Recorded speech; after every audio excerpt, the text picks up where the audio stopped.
Hi friends, எல்லாருக்கும் மாலை வணக்கம். இது உங்கள் கேஎல் லக்கி டுடே. நம்ம பார்க்க போகிறது 19/8/2024 திங்கட்கிழமைக்குள்ள விண்மீன் லாட்ரி கேசிங் மெத்தட் தான் பார்க்க போகிறோம். நம்ம சேனலை புதுசாக பார்க்குறவங்க சப்ஸ்கிரைப் பண்ணிக்கோங்க. இதில் வந்து வீக்லி ரிசல்ட் வச்சு இந்த மெத்தட் சொல்ல போகிறேன். இதில் என்ன மெத்தட் அப்படின்னா, பி போர்டு எடுக்கிறோம். பி போர்டு கூட 2 டைம் 2 ப்ளஸ் பண்ணுறோம். இதான் மெத்தடு. இப்போ 210 பி போர்டு 1 கூட 2 கூட்டினா 3 கூட 2 கூட்டினா 5. ஸோ 3 5 கிடச்சிருக்கு. அடுத்த ரிசல்ட் பார்த்தீங்கன்னா 639. இதில் வந்து 3 வந்து பி போர்டில் பாஸ் ஆகிருக்கு. அடுத்து ஒரு வாரம் கேப் விட்டு பார்த்தீங்கன்னா பி போர்டு 7 கூட 2 கூட்டினா 9 கூட 2 கூட்டினா 11, கடைசி 1 எடுத்துக்கிறோம். ஸோ 9 1 கிடச்சிருக்கு. அடுத்த ரிசல்ட் 331. இதில் வந்து 1 வந்து சி போர்டில் பாஸ் ஆகிருக்கு. அடுத்து 832 பி போர்டு 3 கூட 2 கூட்டினா 5 கூட 2 கூட்டினா 7. இப்போ 5 7 கிடச்சிருக்கு. அடுத்த வீக்லி ரிசல்ட் பார்த்தீங்கன்னா 353. இதில் 5 வந்து பி போர்டில் பாஸ் ஆகிருக்கு.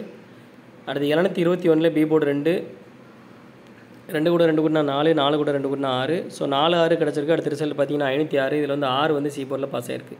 இப்போ இந்த மெத்தடில் நாளைக்கு என்ன நம்பர் வரும்னு பார்க்கலாம். 389 773. இது வந்து போன வாரம் திங்கட்கிழமைக்குள்ள ரிசல்ட்டு. இதில் பி போர்டு பார்த்தீங்கன்னா 7 கூட 2 கூட்டினா 9 கூட 2 கூட்டினா 11 வரும். லாஸ்ட் 1 எடுத்துக்கிறோம். ஸோ இந்த மெத்தடில் நம்ம கிடச்ச நம்பர் பார்த்தீங்கன்னா 9 1 கிடச்சிருக்கு. இது வந்து ஃபஸ்ட் மெத்தட் தான். உங்களுக்கு 2ஆம் மெத்தட் வேணும் அப்படின்னா மெம்பராக ஜாயின் பண்ணிக்கோங்க. எல்லாம் லிமிட்டாக ப்ளே பண்ணுங்கள் friends. All the best. Thank you.